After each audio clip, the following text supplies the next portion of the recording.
Assalamualaikum anak-anakku yang solih dan solihah. Masih dengan Ustazah Niswa. Kita belajar pekerjaan dan sosial budaya, materi kelas 4, tema 4, subtema 3, muatan IPS. Kompetensi dasar yang ingin dicapai KD 3.3 dan KD 4.3.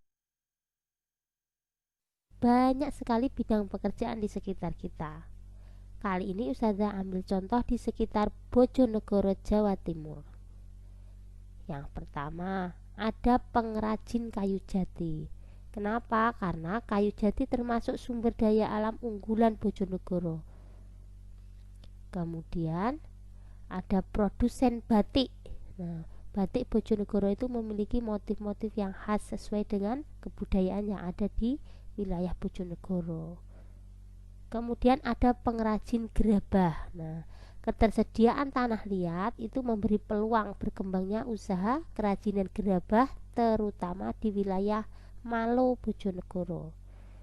Kemudian ada petani, ya, lahan pertanian yang luas karena termasuk dataran rendah itu memungkinkan banyak sekali peluang di bidang pertanian.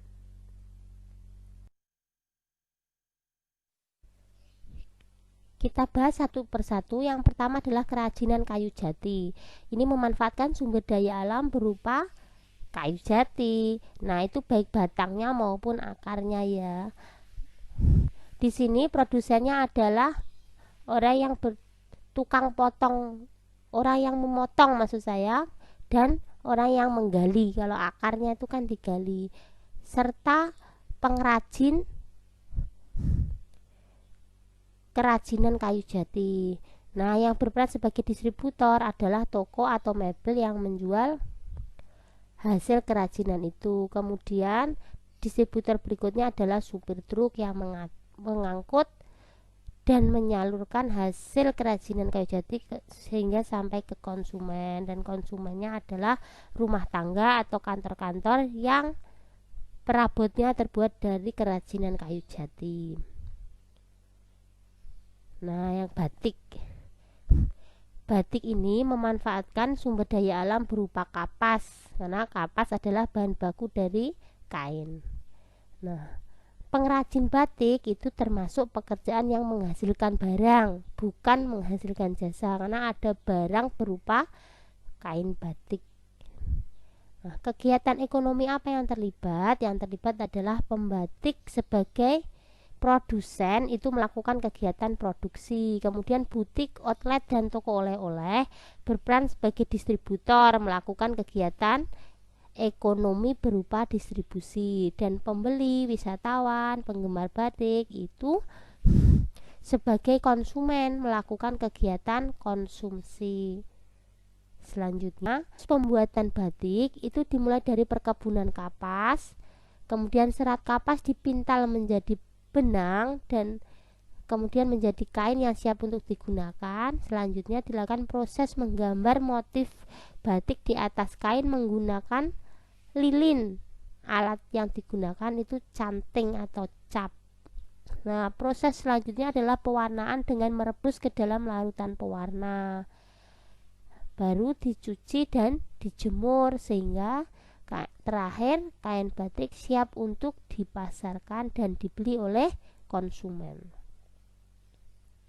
Kemudian gerabah. Gerabah ini memanfaatkan sumber daya alam berupa tanah liat. Nah, pekerjaan ini juga menghasilkan barang. Kegiatan ekonomi yang terlibat, pertama penggali tanah liat itu sebagai produsen juga melakukan kegiatan produksi. Kemudian pengrajin tanah liat yang membentuk jadi benda-benda gerabah itu juga melakukan kegiatan produksi. Kemudian toko souvenir, galeri oleh-oleh, pedagang pasar yang menjual hasil kerajinan gerabah ini berperan sebagai distributor melakukan kegiatan ekonomi berupa distribusi. Dan terakhir pembeli atau konsumen itu melakukan kegiatan ekonomi konsumsi. Nah, selanjutnya pertanian. petani itu termasuk kegiatan yang menghasilkan barang ya, berupa padi. Kemudian sumber daya alam yang digunakan itu adalah lahan pertanian. Yang berperan sebagai produsen ya petani. Kemudian yang berperan sebagai distributor itu adalah penjual di pasar ataupun agen-agen beras. Nah, konsumennya adalah kita yang mengkonsumsi nasi, beras itu ya. Terima kasih. Sampai di sini pertemuan kita kali ini. Mudah-mudahan bermanfaat. Jika ada kesalahan. Wassalamualaikum warahmatullahi wabarakatuh.